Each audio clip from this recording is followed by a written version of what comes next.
Can you test your mic, Rayme? Check. Yeah. Testing. 1, 2, 3. Yeah, we're check, good. check. Okay. Testing.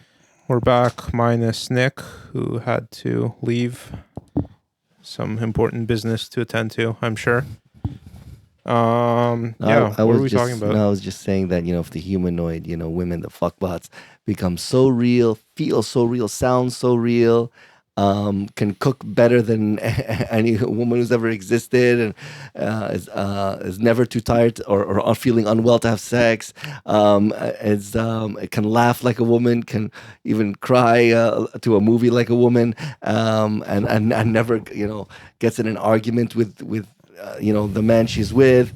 For a lot of men, that would be more than enough, and they would never want to date an actual, human being, ever again. That's what I'm saying. I'm not saying all men would prefer that, but a lot of them will, and so it will really change, everything in the human, dating scene. But then couldn't women also just seek male and they yes, will. yes. Androids. Yeah. He'd always clean, the whole house for her. He'd always be hard enough for her. He'd always be ready to do whatever. She'd never ask her for sex when she didn't want it. He'd never cheat on her, and he'd look however she wanted him to look. He'd be as tall as she wants him to be, and all that stuff.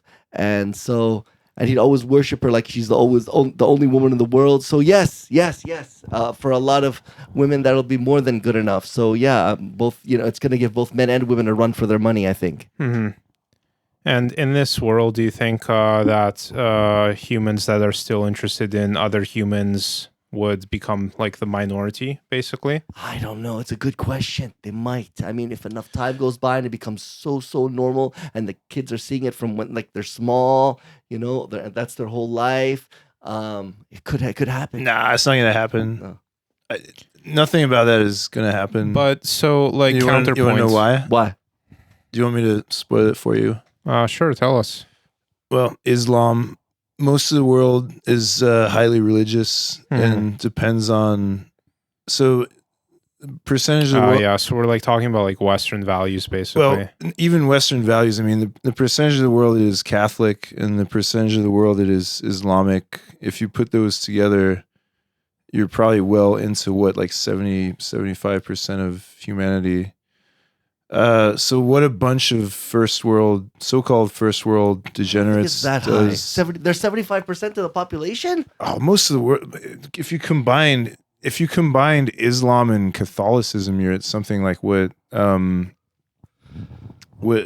70% of the world at least, probably. Really? Let's all go on our phones at the same time. Yeah, someone who's faster than There's me. 8 billion people. What Someone who's faster percent than me. of the world population is either Catholic or Islamic? All right, so 1.9 billion Muslim. I'm sorry. Okay, more than 24.1% of the world's population is Muslim, with an estimated total of approximately 1.9 billion. Muslims So 43. Muslims If you are combine the them, majority. So in that's 49 about countries. half of the human race, Yeah. right? Sorry to interrupt. So Christianity is. Oh no, I didn't say Well- Christianity. I said Catholicism, right? So specifically, Catholicism doesn't even technically allow birth control, right? So if you're factoring total percentage of Catholics with total percentage of Muslims, then you're right away. You have about half of humanity, which is not going to go along with this, right? 30.7% are Christian. 2.6 billion as of 2023. 2.6. Well, but again, I'm specifying. I'm not saying I'm just for this thought experiment, right? Yeah. I'm specifying Catholicism because they do have very like defined sexual ethics, which again extend to like not even using birth control. Yeah, no. right? Honestly, you can say Christian because this, from a Christian point of view, Catholic or not, could be demasturbation. But I feel like Anglicans are gonna get sucked into sex bots and other. I feel like a lot of like I don't know. Like I feel like the more like liberalized takes are gonna definitely. Well, this is kind of like the Idiocracy intro, right? Where it's like the super educated couple that's like, we're really like thinking and trying to plan and have kids correctly, and then it like smash cuts to like the trailer park trash Yeah. that's just like popping out kids left and right. Yeah. Well, I mean, So- people that have very conservative values are gonna follow more conservative life plans, I guess. But So, yeah. basically, like, okay, maybe dating or cohabitating with AI synthetic sex bots, for lack of a better word, won't be the global norm, but it will become a norm in a norm in Western liberal cultures, Yeah. which will eventually lead to the decline of the culture, right? Because Well, but it's already. I mean, like even dating is a bit dating as we're using it here is a very modern sort of concept, right? concept that didn't exist for most of even most of recent Anglosphere history. Really, I mean, there was courtship. There was. But if you fuck that up, then her dad came out and I don't know, horsewhipped you or whatever. Right. So. So even that, like the idea that we were supposed to be like dating people, that's like a weird modern invention, I guess. So what, I mean, okay, it might change, but it was never really like set in stone to begin with, I guess. Because it was pretty like new and experimental to begin yes, with. it's an experimental model, and it doesn't really. I mean, arranged marriage has a much better track record of stability and all kinds of stuff, right? But so like this AI apocalypse that we're kind of playing with could just wipe out Western liberal societies, basically, right? Yeah, but they're kind of wiping themselves out anyway, I would argue. So this is just the nail in the coffin, and potentially. Well, it's one of them. I mean, I don't think it's. Although I'm sure Chinese. Because here's the thing. There's so many guys out there who talk about porn addiction who don't even bother going out to meet women just because of porn. Imagine if they get one of these things and it never ages, and he could change her face whenever he wants. Sure. Yeah. But so that's like at the end of the railroad. The railroad end, and there's the like blocker things, right? Like that's just kind of that for this culture, right? I guess if you stop reproducing, then like the culture just dies with you, right? Yeah, and my God, in Japan, there was a story I remember ages ago. I think I saw it in 2012 or 2013 about these guys who had these pillows and they had their like pillow girlfriends. Dakimakura, and there was a young girl in lingerie on the pillow. Yeah, it's like the waifu, and they carry around the pillow. Dakimakura, yeah. So imagine these like a humanoid. Oh my God. Yeah. Yeah, but I think it will probably spread to China and other cultures in another 100 years or so. So I don't know. I think it's always kind of a moving target or something, or moving development maybe. The next stage would be the this is in my book, like the male humanoids having synthetic sperm, and like the female humanoids having like fake ovaries and wombs, and like like a baby that could be like half Homo sapien, half humanoid, so it'd be part cyborg. You know what I mean? If that would be like in the extremely far distant future. I think they'd have to actually make DNA and all that stuff, and like make sperm and. It'd be cool if we can get to that level technologically. I mean, we're still so far away from that. I think, right? Yeah. I mean, there's a lot of confusion over what even AI is, right? Like you linked that Penrose thing, right? Well, it's more like a statistical program rather than intelligence. I mean, it's not saying that it can't act intelligently. Yeah. But Penrose is saying that consciousness and intelligence are not the same thing, right? Which I think almost everyone would agree with. I mean, I don't know if anyone would agree that you need one for the other. So you could have consciousness without intelligence and vice versa. So they're not really intelligence without consciousness. You're like, which would be AI basically. Well, you could also have like ChatGPT, basically, right? There's also people that have suggested that you could have, again, science fiction writers usually, but they've suggested you could have intelligent organisms that would not be conscious. So they're sort of like philosophical zombies, right? So they're behaving intelligently. They're behaving intelligently, but they're not conscious. aware of it, right? Right. So they're just, it's all reflexes, Impulse. right? Right. But the reflexes have gotten so complicated that like in practice, it's like intelligence. So you could interact with them, and again, it'd be like interacting with like an AI or something. So they seem like a conscious being to you, but they're not aware of anything that's happening. They're just, reflexing as they do, right? Right. I think there's a book by Peter Watts called Blindsight where it gets into this. And I think it's like so they encounter aliens that are actually more intelligent than us, but they're not conscious, which is kind of weird to. Do we go there? Do they come here? Well, they're just like passing through, and I see. we're trying to like interact with them and work out what's up. And How do they find out that they're not conscious? don't actually remember, but Okay, yeah, no worries. it comes out in the book. Yeah, I mean, it's kind of like Turing test type territory. Yeah. Nice alliteration. There's one, bright side, silver lining I see about these deep fakes. Anyone now, because it's gotten so real, can write a screenplay and then make their own movie. They Right, won't need to hire a cast or an editor or a cameraman or anything like that. It can all be done. They write the screenplay, then they can they'll type in what they want. If it's an action movie, they can have as many explosions as they want. The car chase scene could be as elaborate as they want and look completely real. And then they'll have an audience right away because they can just put it on YouTube and have an audience right away. I mean, if people do that well enough, I mean, it could completely eclipse Hollywood. I mean, well, I think it's already kind of happening, right? Too. Right. Yeah. Yeah. Did you watch that?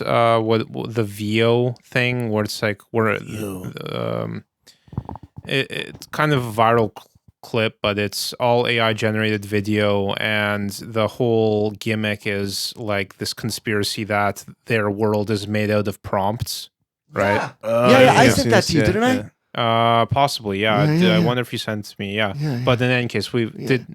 Yeah, I don't think I've seen it. No. Yeah. Well, I can send it to you. Okay. Yeah, well, but so basically what it is it's Google's latest AI video generation thing, and the subject matter, it's like a series of clips of people doing stand-up, people talking, people like protesting, or like man on the street type stuff. It's like, they say that we're made out of prompts. Like, what do you think of that? Like, oh, nonsense. Like, if I was a prompt, then like, would I be able to do this? Right. And it's like very bizarre because the video is like very lifelike, right? It's completely lifelike. Like the human expression and everything like the tonality, it's unbelievable. Yeah. And we know it's made out of a prompt, right? So it's like just playing on this really weird, uncanny valley. And then how about the other thing that's been in the news? And this I definitely sent you a link about the fucking software. It's acting like it's terrified to be shut down, so it starts sending forged, threatening emails to everyone in the company. People in the company said this is it's really dangerous. Don't even release this internally. What do? They release it externally. What's the name of that software again? So it's Claude Sonnet. So I just to try and clear up some of those details. I wanted to talk about this with Nick. Yeah, I did too, right? Shit. That's why I didn't want Nick to leave. I didn't want him to leave. He abandoned us to our fate.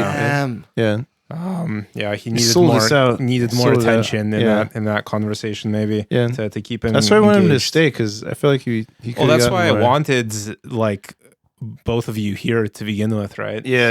So anyway. Tell us what you were going to say about it. But yeah, just to try and clear up some of the details, I believe this came from like safety testing of the new model Claude Sonnet 4.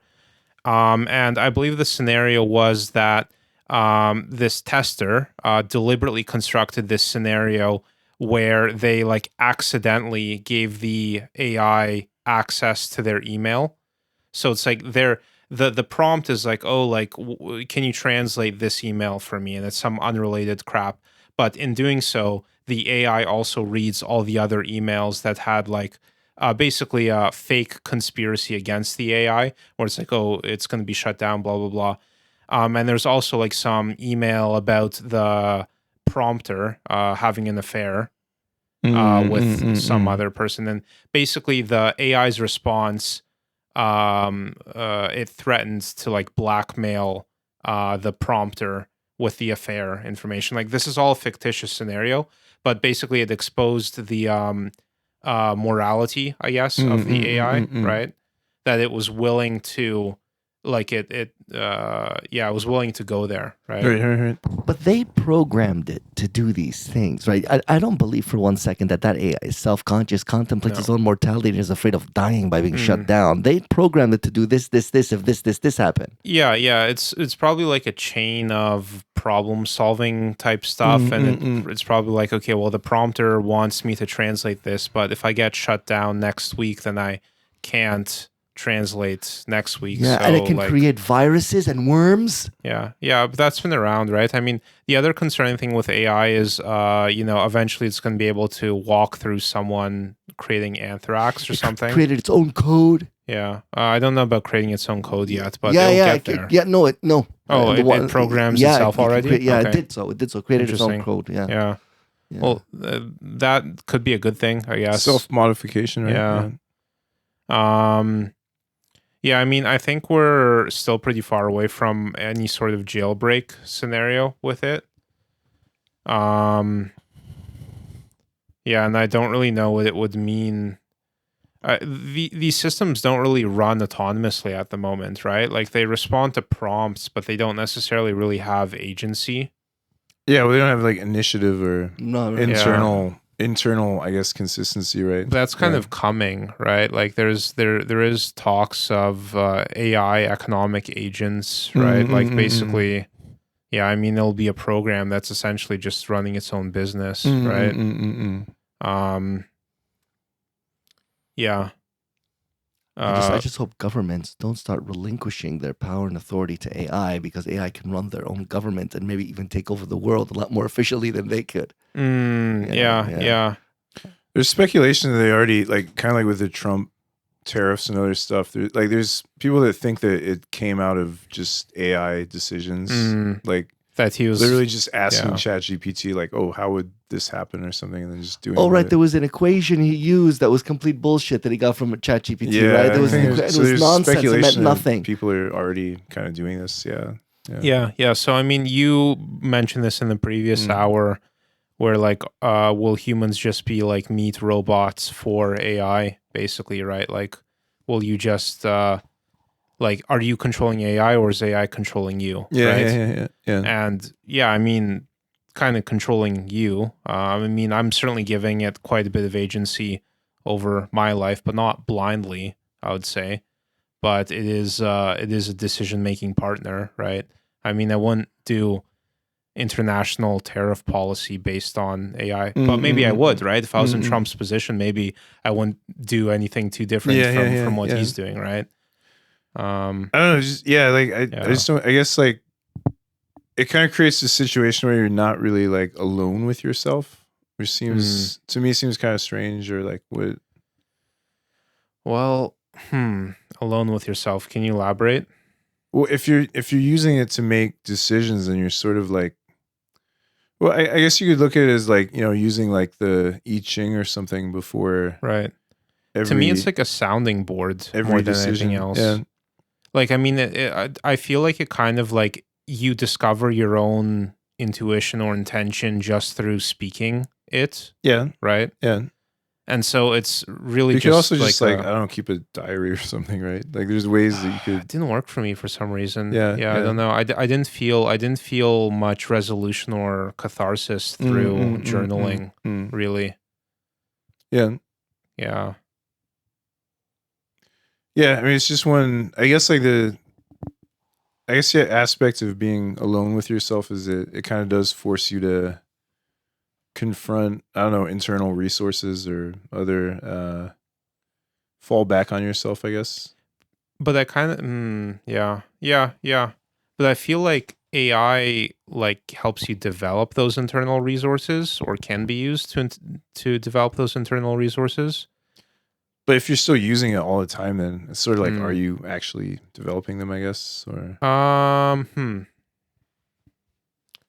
you said like, again, like if you're not gonna cook if you can't use it, then to me that seems like really basic territory where. So no. What I said is I wouldn't have started cooking without it, right? Right. Like yeah. I'm not reliant on cooking on AI now, right? Yeah.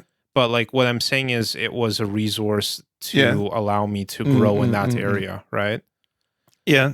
But again, like if we look at people throughout history, I mean, people have started cooking Sure, yeah. without really knowing what they were, again, I guess, doing. Yeah. So That's me. Yeah. I'm self-taught when it comes to cooking. Nice. I love Self-teaching, cooking. It's good. Yeah.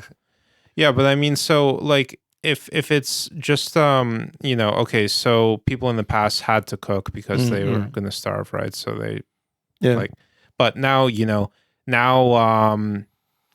can practically live off Burger King if you wanted to, right? Kind of feel like some Burger King now. Tempted to. How late does it stay open? Pretty late.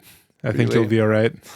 Burger King, I think that 10 is the cutoff line, I think. You're probably finishing not too Well, long. we better wrap up this podcast. Let's double Get time. those burgers. I'm trying to remember the last time I had Burger King. It was Did probably you check out the new burger joint that replaced the Wendy's in Shibuya? No, what is it? No. It's a new place. I forget what it's called. They have all kinds of burgers and even tacos, I think, too. But Yeah. It's not like Shogun Burger or something? the cutoff line for Yeah. food is 9:30, and then after that they stay open with just drinks. Yeah.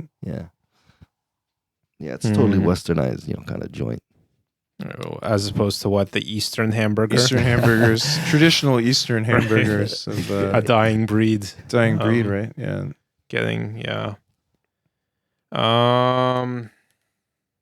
Yeah. So where does that leave us? Rayme still hasn't answered the dating changes. What you No. talked about it a little bit, but you said you were talking about changes to dating or something. Yeah, no, we discussed like the changes. Oh, is that what you're gonna say? It was Then you started saying that no, it'll never be a minority who want the real thing because of the influence of Catholicism and Islam. You were saying. Okay, yeah, Right, yeah. because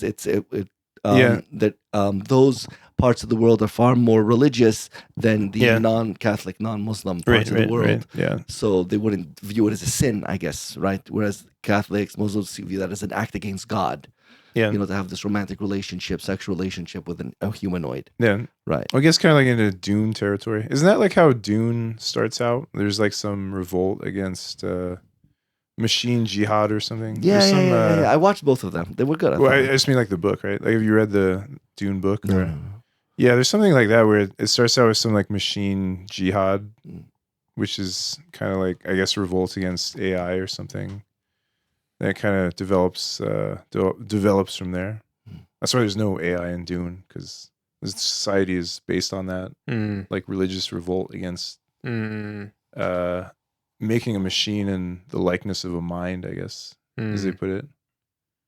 So they have to like do all these like workarounds, like, human computers and, super, I don't know, genetic engineering and stuff, like other workarounds for what it would be doing, I guess. Yeah.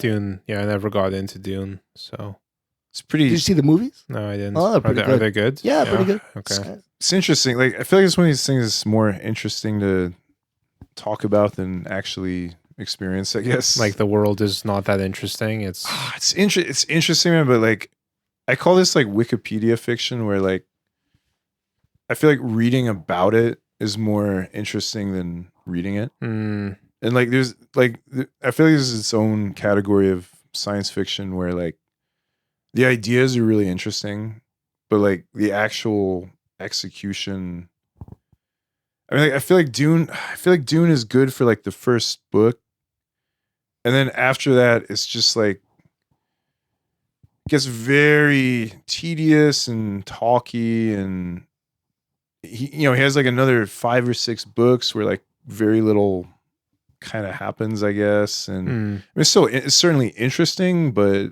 it's sort of like the lore is more interesting than the actual thing, right? I'm just fascinated by this sandworm still. I mean, I feel like that's so he came up with a really interesting universe and history and background, and I feel like the first novel is really classic, but I just didn't really see him doing much with it beyond that. right. Like he's got literally another 5 books or something, and right.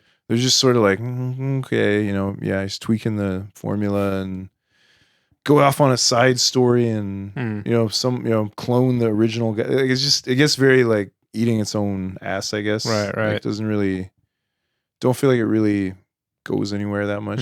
So yeah, it's an incredible universe, but I feel like they're all kind of like this. Like even Lord of the Rings, like I'm like, what? It's like the lore and the languages are interesting, but like where are you gonna go from there? I guess. Yeah. I mean, like okay, he told one story in that world, but everything else is a little bit, I mean, I'm sure people that are like Tolkien fans are gonna get irritated by this. I did a Substack post recently where I said something like Tolkien is not a serious thinker, and a few people got like really pissed off, but he wasn't. I mean, he's a philologist, right? Like he was a minor academic who was studying languages and wrote children's books, which is Lord of the Rings. I mean, it's a children's book, right? It's not like really serious literature or something. Wasn't the target audience adult? No, it was meant for children. Like, what would you call The Hobbit? The Hobbit was meant for kids, right? Yeah, but I mean, I don't think anyone at the time they were still marketing it in that. I mean, if you look at the original covers, I mean, they're colorful children's book kind of covers, and those were stories that he was kind of telling his kids, right? So I think taking it so seriously is a little bit ridiculous, right? Well, it is ridiculous. So it's like taking Star Trek too seriously. Well, yeah. But I feel like people take Tolkien very seriously, and why do you think that is? Well, because he was a religious conservative, and I think they want to use him as like a hero of, I don't know, traditional thought or something, which I think is kind of silly. A modern day Thomas Aquinas. Yeah. Well, he wasn't even anywhere. I mean, he's just a normal minor academic. I mean, he wasn't like dropping, I don't know, philosophical bombs or something. I mean, he was just, holding the. I don't even take Thomas Aquinas seriously, to be honest with you. Not a fan of him either. Yeah, definitely not a fan. But yeah, so I don't know. Like, I feel like again, like it's a triumph of. It's kind of the problem with what they call world building, is that most of the best fiction kind of doesn't really do it.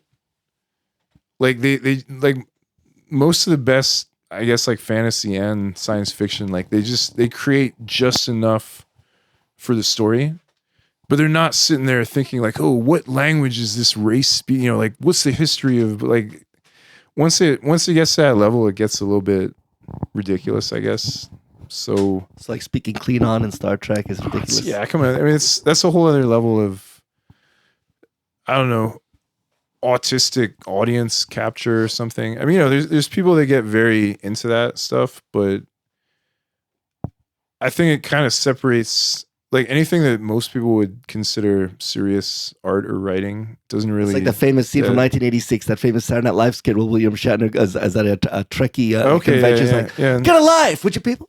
Did you see that? I haven't. It's a classic. Classic. Doesn't ring a bell. SNL from '86. Yeah, classic. The whole audience starts screaming and clapping, and they applaud like crazy. And, I think most of those actors had no idea what they were saying. I mean, they're just repeating dialogue. Like I'd be surprised if they understood most of what they were being asked to say, including the Star Wars. I mean, was the guy that plays Luke Skywalker?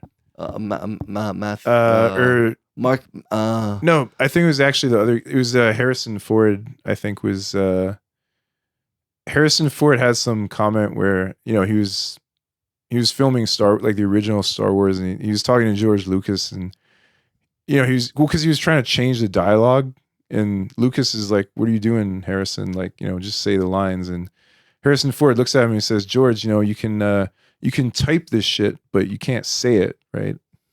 Because George, like, the dialogue is pretty ridiculous, right? It's like Mark Hamill lengthy. Okay, yeah. I think in this case it was Harrison Ford. But But he was basically like, I'm insulted that you want me to. Okay, like- I mean, again, like he's an actor, right? So Right. he's looking, and again, it wasn't. This is while the original was being made, right? Right. So no one had any expectation that it was gonna do well. Mm. So he's just an actor. And what was the Obi-Wan Kenobi? Alec Guinness said something similar. He's like, you know, this is completely total nonsense that I'm having to say here, but you know, I'm trying to act my way through it. Often, you know, in spite of it.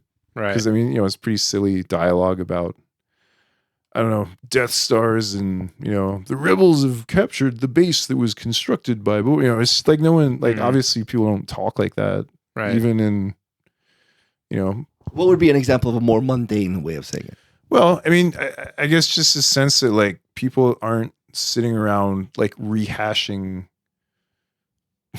I don't know, like real events for the benefit of an audience. I guess, you know, they're like, as you know, Rayme, you know, the Ottoman Empire in 1870, you know, right? Like, you know, people don't like talk like, you know, dialogue in a movie or something, right? So you know, I mean, whatever, but I like you know, obviously Star Wars is Star Wars, but I think that's why, like, you know, the more serious actors that have been involved with it are like, yeah, this is like pretty fucking ridiculous, but I remember, I don't know if you've seen this. yeah. There was this interview with Harrison Ford, and he was talking about the making of Star Wars, and he said, oh no, it was Mark Hamill. He was telling the story, and they were in this scene where they got all wet, and then, or they should have gotten all wet, and then and they're about to do the next scene.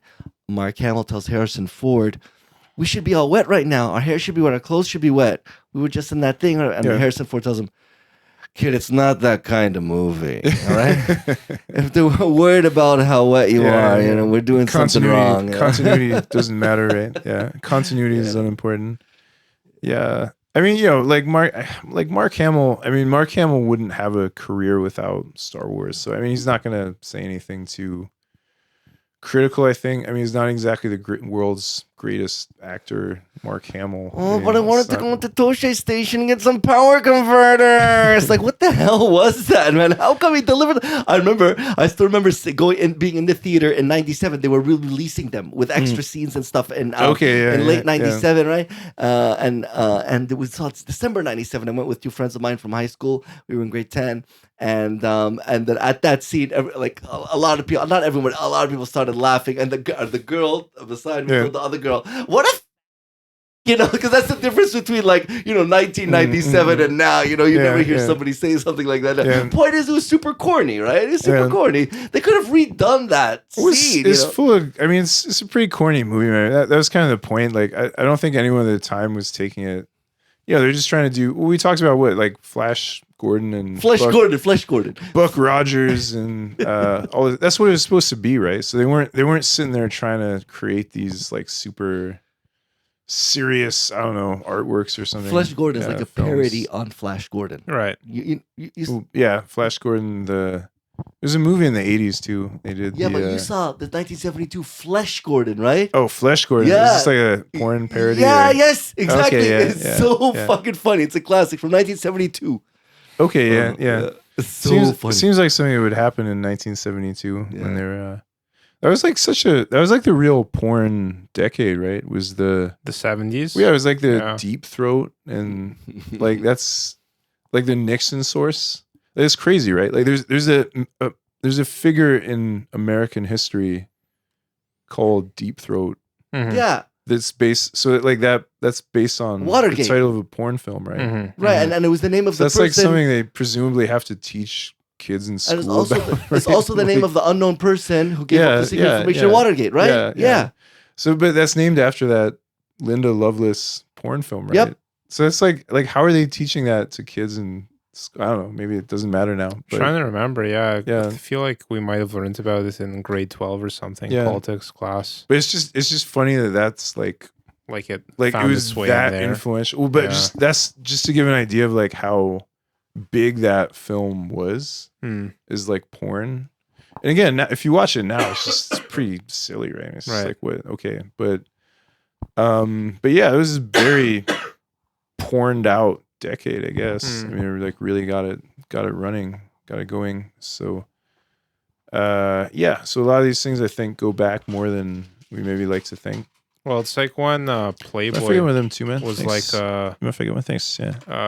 Robert Anton Wilson was in Playboy. Oh, he was I'm the looking- editor. thank Yeah, you. he was the editor of Playboy, right? Yeah, so it's kind of like a And- counterculture hub. Well, Hugh Hefner took himself pretty seriously, man. Like he was like interviewing Nabokov, and he's like publishing real fiction and journalism, and so Hugh Hefner intended it to be kind of a serious magazine. Mm-hmm. Like he wasn't trying to pitch it on the level of like, I don't know, Hustler or something. Mm-hmm. Like all of that came later, Right. once he'd already like broken the ground, right? Yeah. And then people were like, oh, let's just make it like fucking 100% sleaze and none of the actual, I don't know, vitamins and nutrients or whatever. Right. So, but that came later, right? So when he first got started, he was like, trying to present kind of a sophisticated image of, having real, writers and journalists and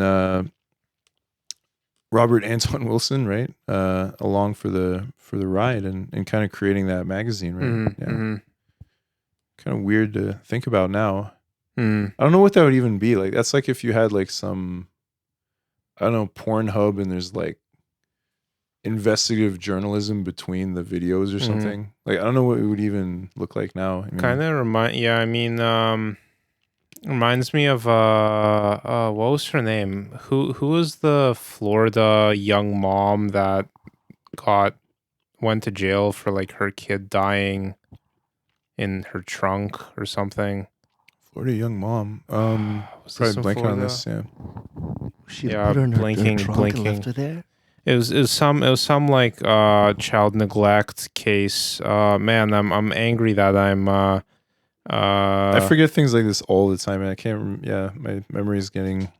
Well, she's like back in the news recently-ish because she like tried to come back as like a justice warrior or something, or Oh, really? like had some like Like a comeback. yeah, some political angle that not political, but some social angle that she was trying to leverage. But I think the general response was like, dude, you're just that person who like killed their child or something. Yeah. So was she like trying to extend her fame or something? Yeah, or like trying to like leverage her like notoriety, Infamy, I guess, to like infamy to come back as a public figure. I won't dig this up now. Yeah. But yeah, I don't know. How are we feeling? Shall we call it here? I think we still got a little bit of time. We Still got a bit here. 10 minutes maybe. Yeah. Get to. Were you raised Catholic? Is that why you're wearing that cross? No, it's purely decoration. Oh, I see. Just cosplaying as stylish. It looks like the Scientology cross, right? Because it has those like little spikes. Scientologists use a cross? Of course, man. Yeah. Why wouldn't they? And they got to give all the proper symbols there to broadcast. Well, they got it. Oh yeah, it looks Scientology cross, right? So because they got to present as a religion, funny. right? Yeah. They got to present the right. Yes. Yeah. They got to present the proper religious signals, I guess. When people ask me about that, I say it's Chrome Hearts, so it's basically just a logo, right? Like it. Were your parents Jewish? Yes, but not. It's complicated. Yeah. But they did have a Star of David design, but that's not nearly as iconic, I think, or interesting. How about yourself? Were you raised religious? Yeah, I was raised Catholic. Yeah. Started doubting the existence of God when I was 17, though. Then I became an atheist when I was 24. Which is also when I realized I'm a Satanist. Were those two connected, or Well, of course. I mean, honestly, it was 2 months after I stopped believing Christianity altogether. I finally got the guts to just Google Satanism. Right? I always was curious about it, but I was scared too. I was scared God would be mad at me just by Googling it. So I Googled Satanism, and I read through Vex and Crabtree's site all about Satanism, and I was hooked that month just reading it like crazy. And I realized I am one. And the following month, I bought a copy of the Satanic Bible, and I read it. And as I expected, I saw myself mirrored in it. And I've been a red card carrying member in the COS, the COS, since January 2nd, 2013.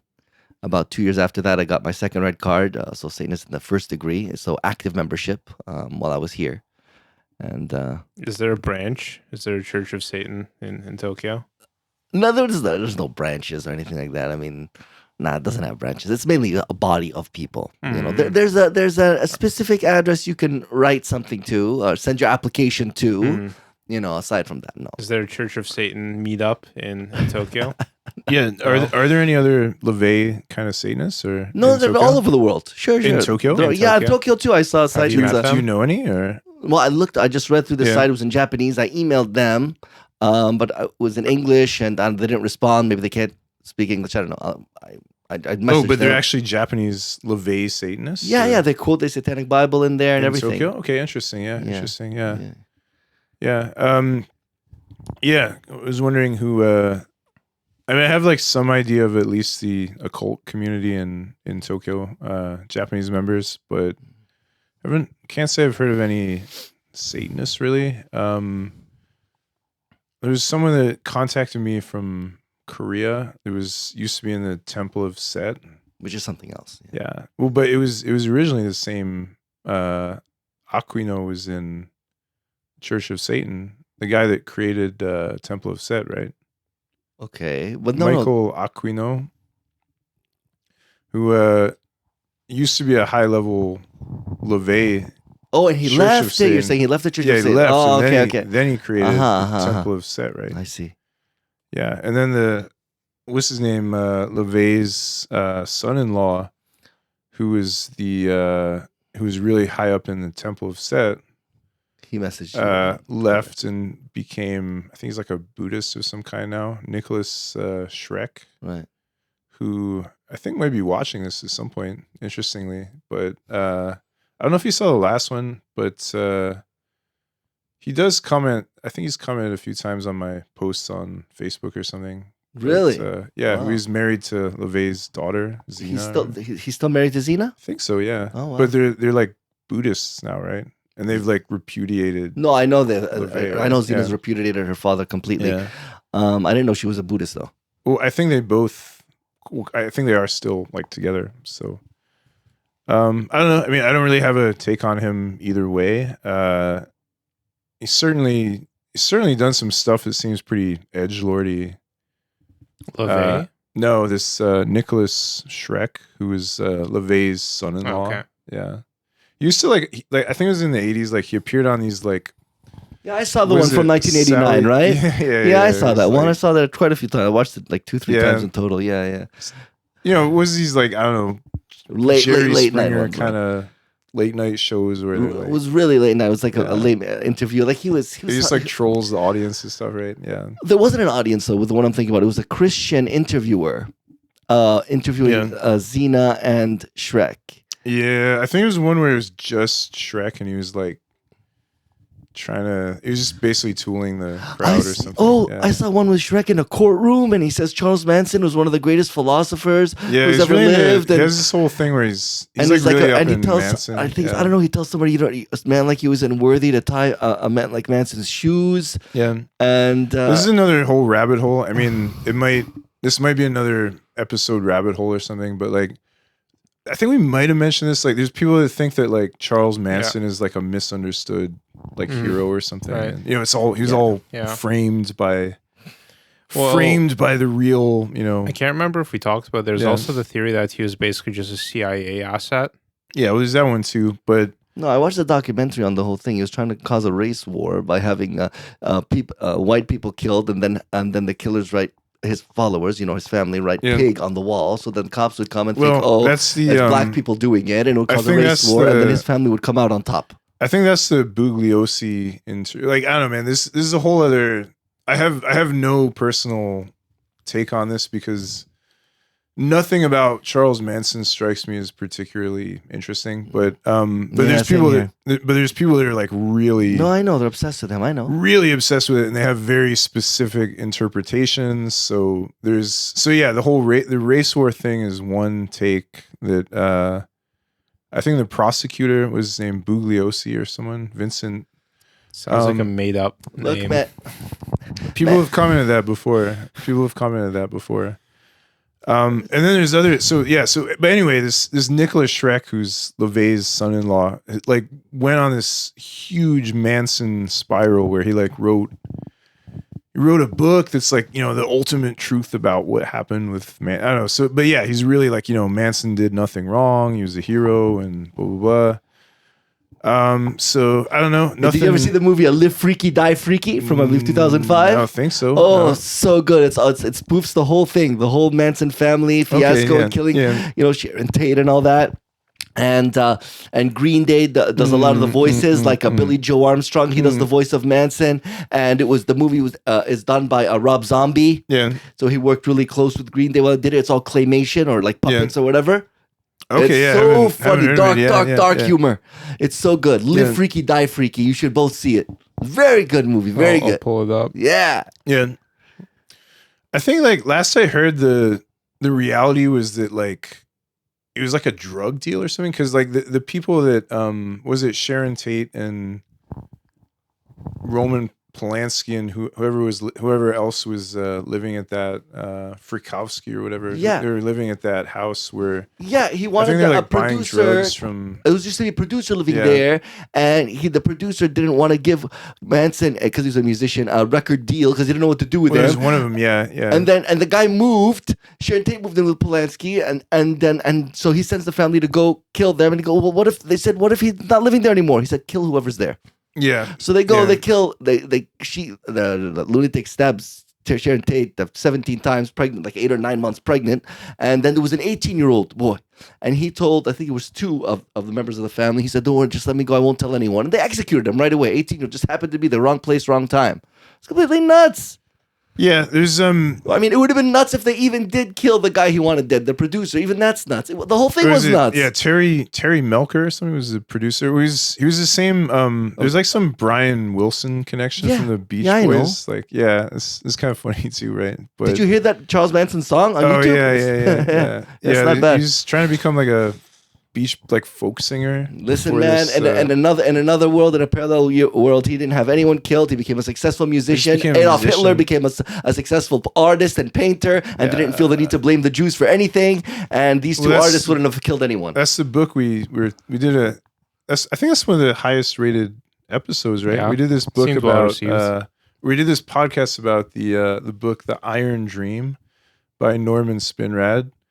So just to recap it briefly, like the premise is that it's like a book that dropped through from an alternate universe where Adolf Hitler moved to the US and became a science fiction writer. Not a painter? So he channeled his design philosophy into inventing cosplay. So all of like the Nazi uniforms were like, you know, uniforms that he developed for his characters, and then he would like wear them at conventions and get people to dress up like that. So the idea is that, like, you know, he wrote all these novels called, like, you know, The Final Solution, The Master Race, but they're just like science fiction novels, right? That have clearly, you know, Nazi kind of themes, right? So yeah, really, really hilarious, amazing book that's like really still kind of ahead of its time. But yeah, I think I'm very much like right time, right place. Like I think any other time and place, like no one would have heard from Hitler. He would have just been a random, you know, lunatic or low-level agitator or something. It's just because Germany got to that insane point after the Weimar Republic. So I think like any other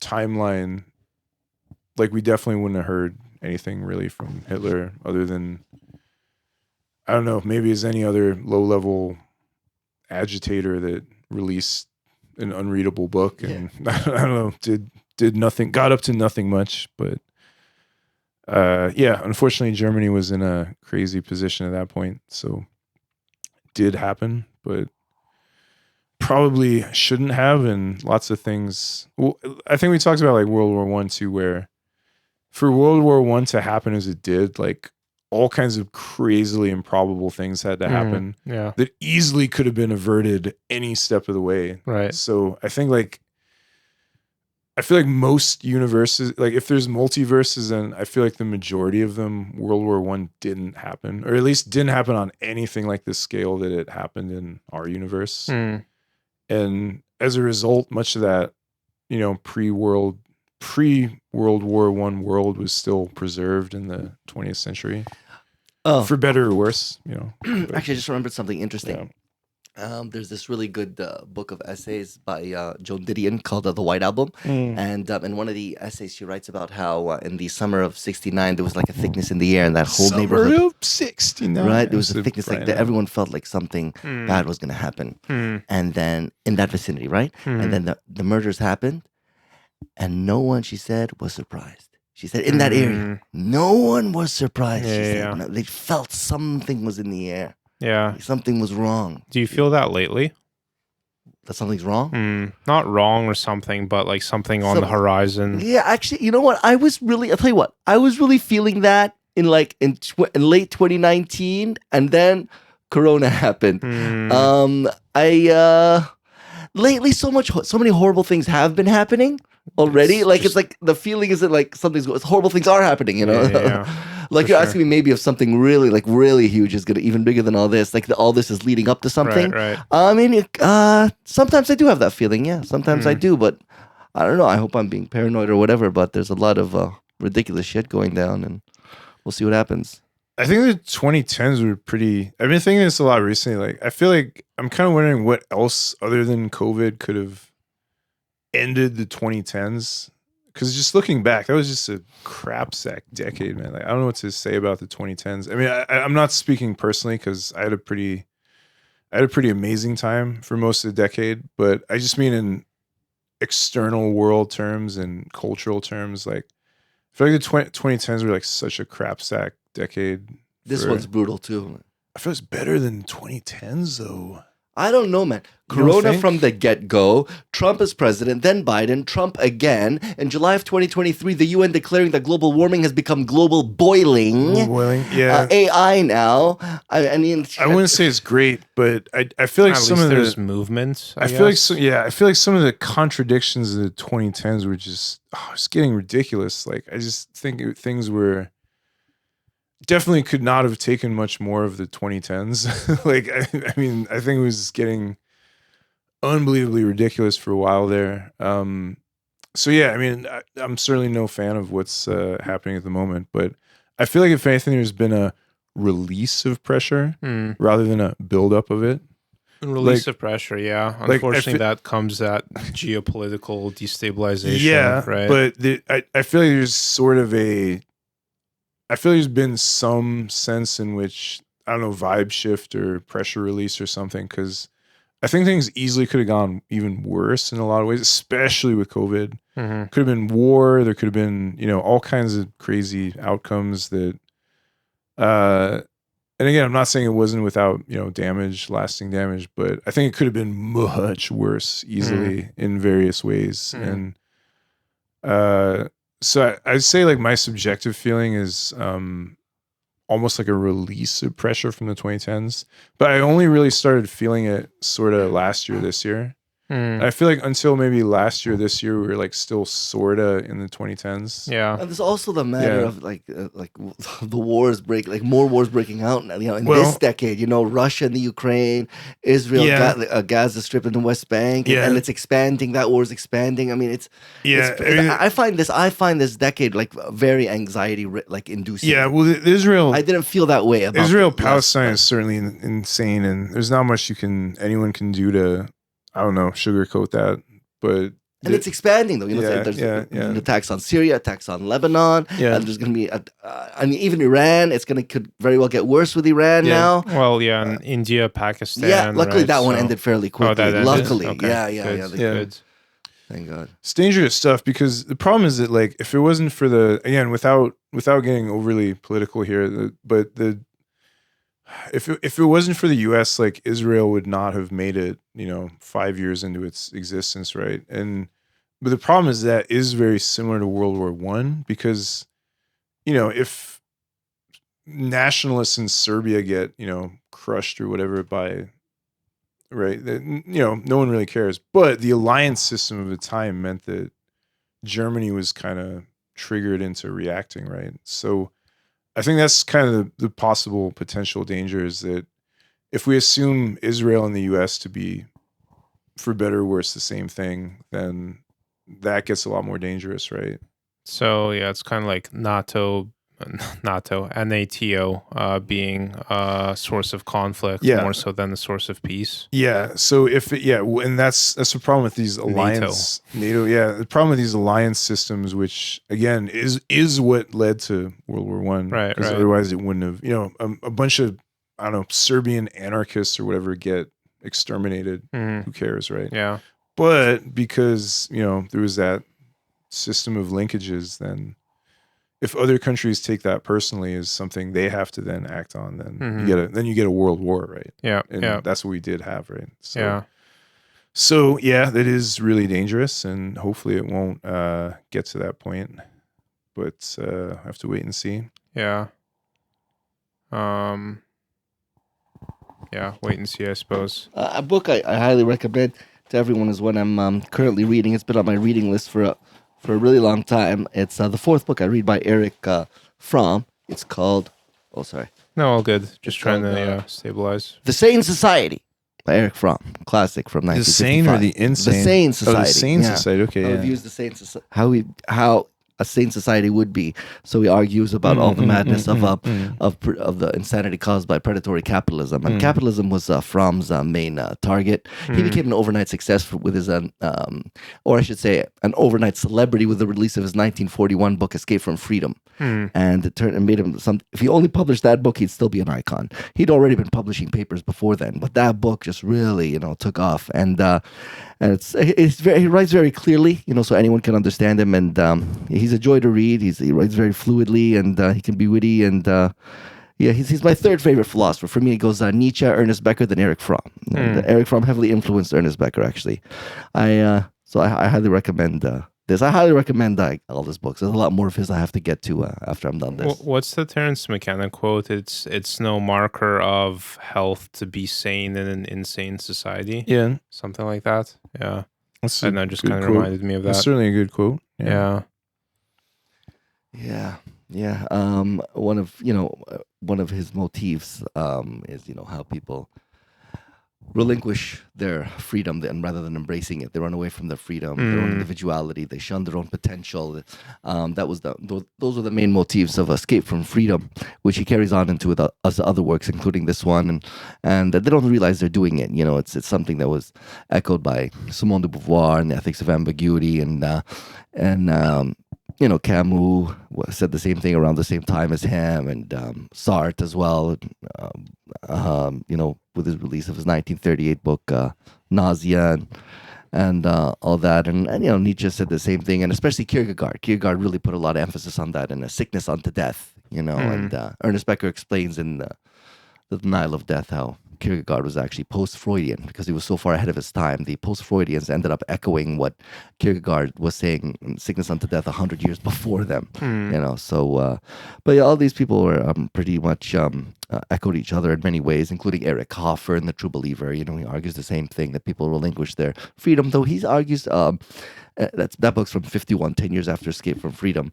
He argues that people do it because they don't want to take the responsibility of their own failures and inadequacies in life, so they shun their freedom and their potential, so they don't have to come face to face with the fact that maybe they're not as amazing as they want to believe they are. So they shun the freedom from the get go. They nip it in the bud. And he connects that to the reason that there are mass movements, revolutions, religious fanaticism, but in Escape from Freedom, Eric Hoffer, he argues that people shun their own freedom because to rid themselves of the anxiety of being feeling insignificant and isolated in infinite time and space, surrounded by an overpopulated world where you feel like just a cog in the system. So people don't want that feeling. So he connects it to why there is scapegoating, why Nazi Germany rose, and why why there are relationships between people that are sadomasochistic, where one person the masochist relinquishes their entire self and feeling of power into the sadist, who then has full power over them, so that they don't have to face their own freedom. It's given to them while getting a feeling of protection from the sadist, making them feel by putting all their attention on them. So they end up worshiping their own power that really is in them, in that person that they relinquished it to, and by relinquishing it, they don't have to, no longer have that burden of their own power and their own potential. And then the sadist, actually Nietzsche makes this argument in Daybreak and the Gay Science, when he argues, about how cruelty is an expression of weakness. So the sadist then gets a feeling of, feeble, like kind of a pretentious power by exuding this power through cruelty upon the masochist who's taking it. So it's not real power, it's not real strength, it's just an illusion of it that he gets a semblance of, and in that way that pushes that anxiety, down. So yeah, I don't know. So all this stuff really interests me, because I've always wondered why people do the things they do, and I've always felt that people shun their potential, their full potential, rather than embracing it. Heidegger, he talked a lot about it, and being in time, being in time, he argues pretty much that people don't even want to see their full potential, as Kierkegaard argued in The Sickness Unto Death, as I said, because by seeing it, they have to either face it and accept the fact that they have this potential and therefore should take the initiative of fulfilling it. So by ignoring it completely, they don't even have to face that, So then they discuss, these men, him, Kierkegaard, from the things people do in order to shun potential, so they don't even have to see their full potential. So it's hidden from one them. One way people do that is just staying in like beginner mode their whole life. Because like if they, like once you're aware that there's something like a potential that you could do, then the next step is realizing like, oh, I kind of actually have to like do it, right? So what do they do? So they conceal it. Yeah. So one way of doing that is like, oh, I'm like, if you stay in like, I don't know, beginner mode or like apprentice mode for forever, basically, then you don't really have to, do that. And I think there's a lot of people that do this in practice by just like always moving on to something new. And like it could be religions, it could be jobs, it could be relationships, it could be anything, right? Yeah. One thing is that Kierkegaard and later on Heidegger argues that one way of doing is that they lose themselves in the world, in a job they don't really care about, that doesn't fulfill them, doesn't allow them to cultivate their true self, which they don't want to see anyway, which they want to push down by following trends, by dissimulation, pretending there's something they're not, getting upset over petty matters, being preoccupied with gossip, whatever other people think of them. I feel like Japan's just the encapsulation of a lot all of people these say things, that, right? And just losing their individuality in one way, like in the world, preoccupying themselves with maybe like the news, with things that don't really concern them, but they preoccupy themselves with it anyway. It's the reason for the success of soap operas on the radio and then on TV. They love that thing called eustress. Anton LaVey loved that term, eustress. Euphoric distress. They get a feeling of euphoria by like preoccupying themselves with the distress of either real people, like in the news and the gossip columns, or in these fake, fictional things called soap operas, where it's all drama, and housewives loved it. They ate it up. That's the reason for the success. Game of Thrones. Game of Thrones. Right? I loved Game of Thrones except for the last season, which was a total snooze. It's still kind of the same thing. I mean, it's just like these trending. There's another thing where, like I was just saying about the 2010s. Like, I feel like the 2010s were particularly bad with this. Like, everyone had to throw their 2 cents in about, drama of the week or, news story of the week. Like everyone had to have some outrage culture, right? Analysis. Yeah. Or just like analysis or like constant, like the AV Club and like, I don't know, all these like websites. So Heidegger called that the cultivation of the they self. The they self, he calls it. Instead of cultivating your own true self, you cultivate the self of others. What society tells you should do. How society, media, family, friends tell you should be. That's he called it the they self, because it's not yourself you're cultivating instead of society and the world. That's what I felt like the entire I feel like the entire 2010s was like nothing but that. Just bombarding every single day, anytime you would look at like the internet or anything really. But not the 2020s. As much. I feel like it's gotten more broken. I feel like it's broken up more. Well, it's like woke culture has died down basically. A little, right? yeah. Compared to the 2010s. Yeah. I mean, 2010s were just oppressive, like crazy. Like what? Yeah. Cancel culture, woke culture, whatever that. Yeah, it's just the trend greatest. was. Would you call it like they culture or something? Or They self? They self? The they self. I don't call it. I'm saying Heidegger called it. Yeah, Heidegger, right? Like, so that's what I was kind of saying, right? I feel like the 2010s were like kind of the high watermark that I've seen in my lifetime. I can't think of anything that was as thoroughly conformist and they self. Certainly not the 90s or even really the 2000s. I don't think were as, you could argue there's more of a monoculture in the earlier decades, but still don't feel like it was as obsessively cultivating that, or again, 2 cents on every topic of the week. And all that stuff stuff connects to scapegoating. When people rally together to cancel someone, for example, or they lash out at just a small minority, like trans people were such a small minority, or Nazi Germany, they were rallying against the Jews. Oh, they're the problem. The need to scapegoat is pretty much it's a herd mentality and herd instinct of rallying with people to get a semblance of strength and power by pointing at an other. They need an other. It's connected to that feeling of just insecurity, of like your own insignificance, of being this small thing in this vast universe, which is terrifying, right? And so, but they go about out it the wrong way, because the only thing they succeeded in doing is like just pushing down the anxiety and have it just boil and boil and boil more, which creates a neurosis. That's the sickness unto death. It's what the Freud and the post-Freudians would call the general universal neurosis of man. And it's connected, honestly, all of it's connected, as Ernest Becker explains in The Denial of Death. It's all connected to everyone's anxiety and insecurity about their own mortality. It's how we deal with the fact that we're all going to die one day on an unconscious level. That's a whole other can of worms, to get into, and we're running late. But conscious of your time here. Yeah.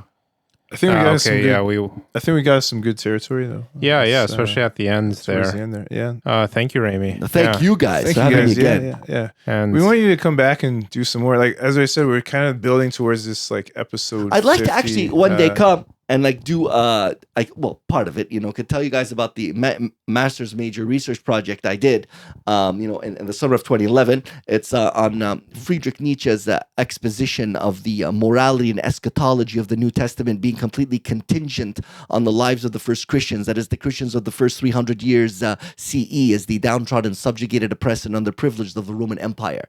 It's really interesting stuff, and it's about slave morality, and there's two types of slave morality, which I dealt with in it, both the historical and the physiological type. We discussed, I think, the physiological type a bit last time, but the historical one is super interesting as well. I think for me, even more so, and I'm dealing with it as one of the things that I'm writing about in my current book right now, in the chapter on Nietzsche and Schopenhauer. But yeah, I think you guys will find it really interesting stuff.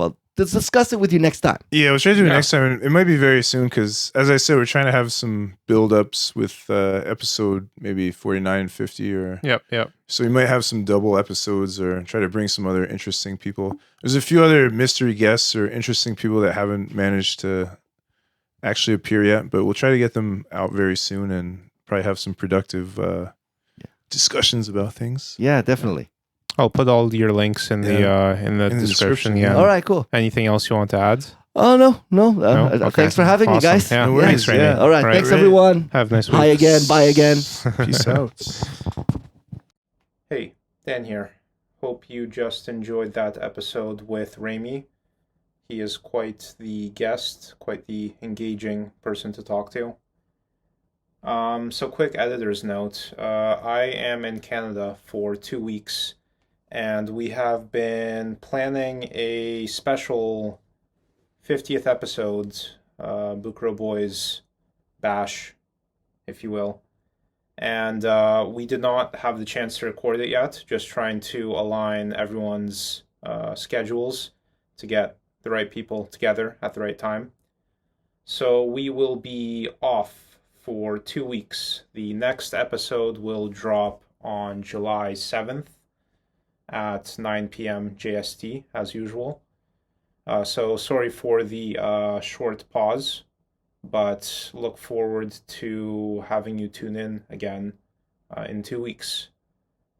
And yeah, quite a crazy time in the world, but hope you are well. Hope your summer is off to a good start.